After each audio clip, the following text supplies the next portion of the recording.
engineer is Andy here!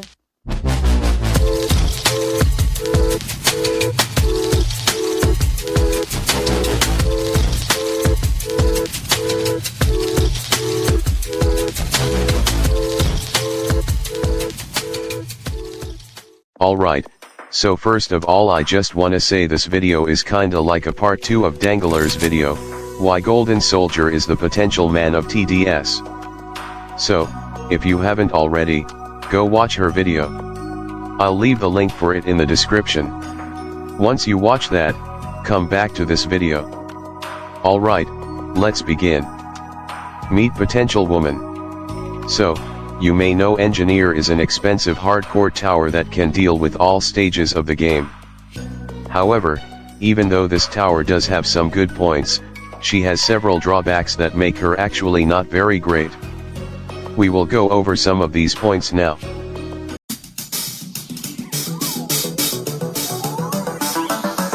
Alright, so on paper, Engineer has great DPS, right? On max level, with all 4 sentries built, Engineer comes up to a total of 402 DPS, one of the highest out of any tower in the game. However, there are still issues. First of all, Engineer is still outclassed by other towers like the Accelerator and the Golden Minigunner. While Engineer does have a higher single DPS, she has lower total DPS. 6 engineers placed down with all sentries deal a total of 2400 DPS, but Accelerator and Golden Minigunner can deal up to 2900 and 3100 DPS, respectively. But that's not all. While Golden Minigunner can fully benefit from support towers such as Commander and Fireworker, Engineer barely gets anything out of them. Because sentries are units, and units can't receive buffs, only Engineer herself can get those buffs, but Engineer alone deals a disappointing 90 DPS, so support towers won't change much.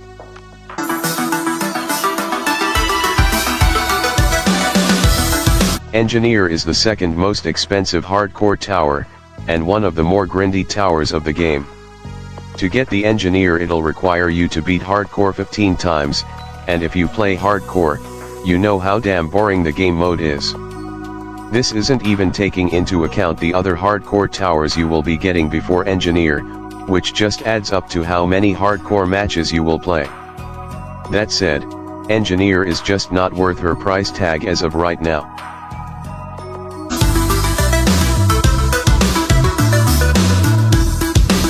Alright, we talked about her capabilities in the late game, but what about the earlier waves? Well, it's even worse. Even though Engineer does have very good cost efficiency, she is also abysmally slow. Not only that, but her early levels also have terrible lead, hidden and flying detection. Since Engineer is the one who has detections and not the sentries, while sentries have most of the DPS, Engineer will just fall off in any detection demanding wave. This includes stuff like Wave 22 of Fallen Mode, Wave 20 of Pizza Party, and Wave 25 of Hardcore Mode.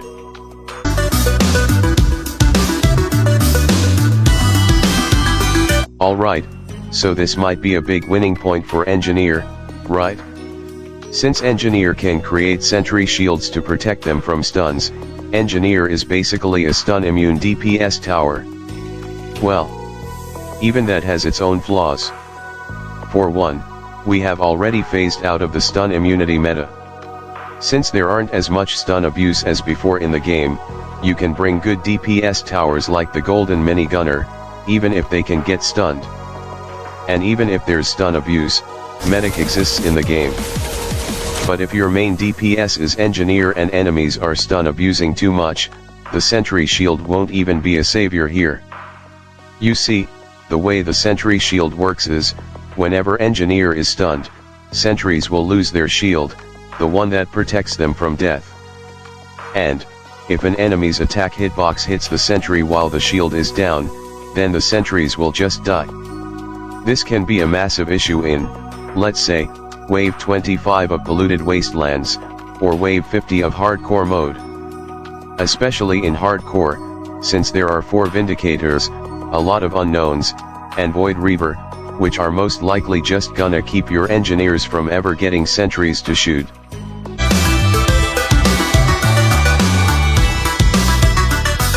Alright, you may already know what power creep means, but if you don't, then basically, game modes and towers keep getting buffed all the time. Because of that, old towers that don't get buffed will stay in the shadow, slowly becoming worse and worse, being victims of power creep. One of example is Gladiator. He rarely ever got nerfed, but because of game mode reworks, Gladiator became completely useless. Anyways, back to Engineer.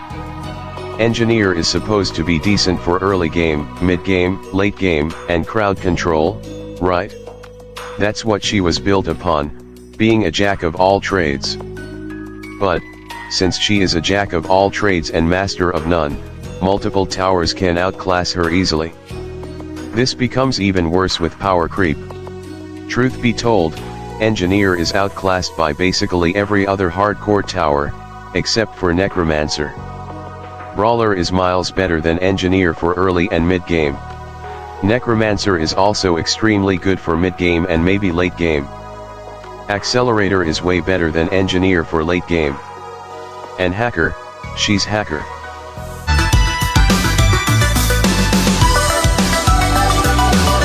Elf Camp is just better. Elf Camp is more fun, more peak, more awesome, more creative, more jolly, more festive, more...